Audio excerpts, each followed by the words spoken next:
This is the 5-second Spurs news update. Nothing. Hello Spurs fans, Paul Hotspur hippie here. The only psychedelic soccer show on the internet. And here I am. Look at this.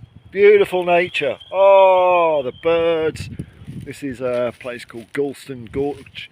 And I've gone off for a wander. I might be a little bit lost.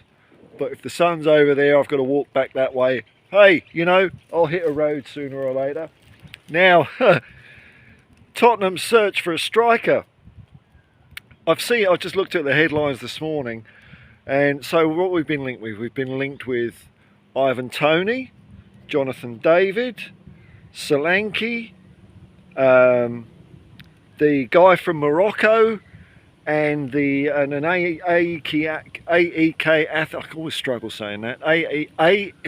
AEK Athens Garcia, I think his name is. 5.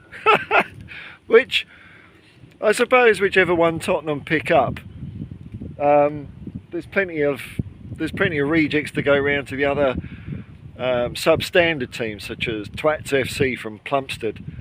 The Solanke rumours seem to be hotting up, just as the Tony rumours hotted up earlier in the window. But hey, it's something to talk about. So as far as Solanke goes, I guess my first reaction was, you know, don't really know too much about him. I'm probably committing the cardinal sin of being prejudiced against him because he plays for Bournemouth. But then Ivan Toney plays for Brentford. I mean, what's the difference between, they even play in the same colours. So I can't really hold that against him. Looking back at his career, I think there's an interesting story there. Started off with the Chelsea youth system, then had a move off to Liverpool, and then bits and bobs, and ended up in Bournemouth. And I don't know, man, maybe I'm easily pleased, but I'm starting to maybe get a little bit excited about him. There isn't the Tic-Tac-Tony saga hanging over his head. And he scored 19 league goals last year for Bournemouth, which, hey, you know, I know it's only Bournemouth, but if you can score 19 goals for Bournemouth, I mean, look at Harry Kane. He could score 30 goals for a poxy, rubbish Tottenham Hotspur side. He goes to the Bundesliga and gets 50 odd. So maybe is Solanke the guy that can unlock our forward line and pepper the opposition with devastating shot after shot? I don't know, but I'm open-minded about it. It looks like Bournemouth want a heck of a lot of money for him. In the region, the figures I'm seeing are 60 million currencies. I don't know if it's euros or pounds or dollars or lira, I don't know. But 60 million thingies, which is the same price as Richarlison. So, is he an upgrade from Richarlison? That's the thing I don't know. Richarlison hasn't been like that out and out forward. You know, he can show like some fancy skills and fancy touches, but that guy that poaches, you know, he's not. I don't think he's that guy. I think Will Lancashire, given time, could be that guy. I'm not sort of talking about Harry Kane or Jimmy Greaves proportions here. Just, you know, a striker. 20 goals a year. It's probably all we need to win the league, isn't it? We got 70 odd last year, another 20 or 30, and we're Premier League champions. So I'm open-minded about it. I don't think it's a terrible move. I can't profess to be an expert because I haven't seen him play much. I guess some of the angst might be out there because he's not a big name from a big club. You know, that doesn't especially bother me. I don't think Ivan Toney is that big a name from that big a club, or Jonathan David, or, you know, a lot of these players. I think what it comes down to, if it's the man for Ange, I'm happy with that. If Ange wants Solanke, and you know, that's why we've been dicking around this window, just trying to get Bournemouth to play ball, then, you know, I'm all right with that. I've got over my my wins yesterday. Oh, it's just too much money in football. It's crazy, isn't it? It's crazy. You put money into anything and it just waters it down and makes it knackered. But we haven't got long to go until we kick off. We've got a game this weekend, the return leg against Bayern Munich at our gaff. It's at 2:30 a Sunday morning. Time will tell if I'm prepared to get up at that time to watch a pre-season friendly. When the proper competitions get going, I'm all in. Don't mind it then. It's a duty one must fulfil. But pre-season friendlies, I don't know, man. I don't know if I can be bothered. But we'll see. I might be awake. I don't know if I'll be doing a watch along though.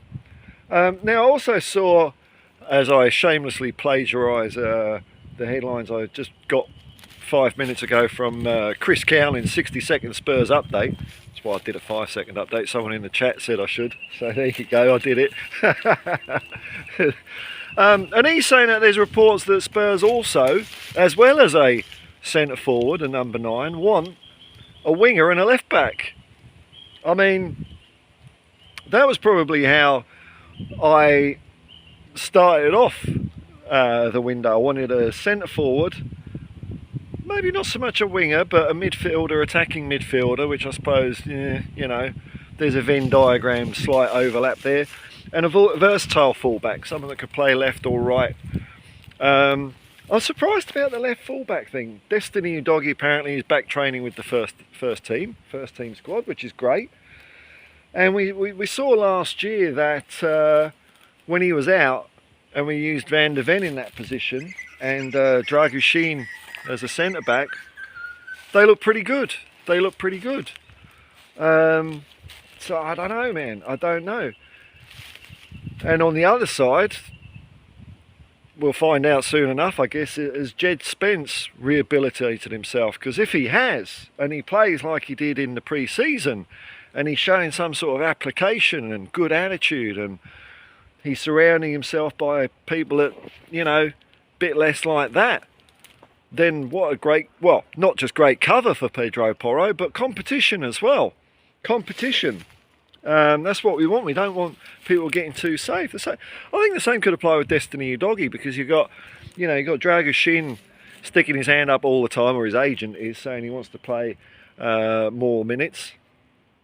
You know, that's going to put pressure on the rest of the back line to pull their game up. So I think our defence is looking good. I'm surprised that we're in the market if there's a... Well, I mean, look, it's journalism, isn't it? So who knows what we're in the market for and what we're not in the market for. But I think I'd be surprised if we got another winger. I know people are not too impressed with Timo and Brennan Johnson, and I get that, but I'm still holding out a bit of hope. I think, like I've said before, they do the hard bit. They get the ball past their man. It's just their delivery has been a bit off.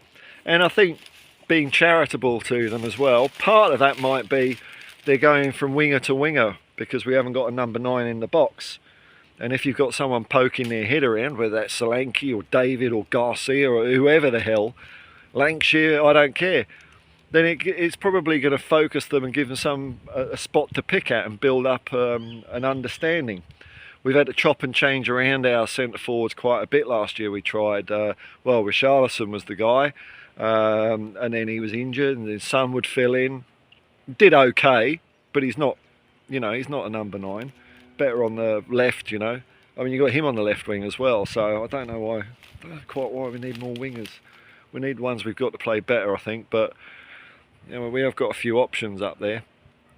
And we also tried Kulu up the middle, so it was quite unsettled, that front line, which is fine because Ange had to work out what's what, and we had injuries and